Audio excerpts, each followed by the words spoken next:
Торғайлық ақын Саят Әбенов. Торғайға тиіспе.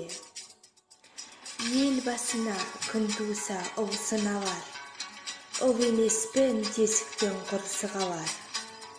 Үндемеуім мүмкін бе айтындаршы, қыздың өзін ренжітсен шымшып алар.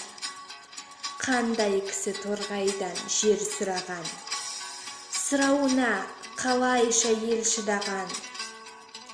Ең әуелі киелі сол мекеннің, ұлыларын тізбектеп берші маған. Мен онсыз да өртеніп күйіп келдім, берекесін кетірме сүйіктелдім. Құбылғаны аз емес тағдырымның, қырылғаны аз емес киіктердің.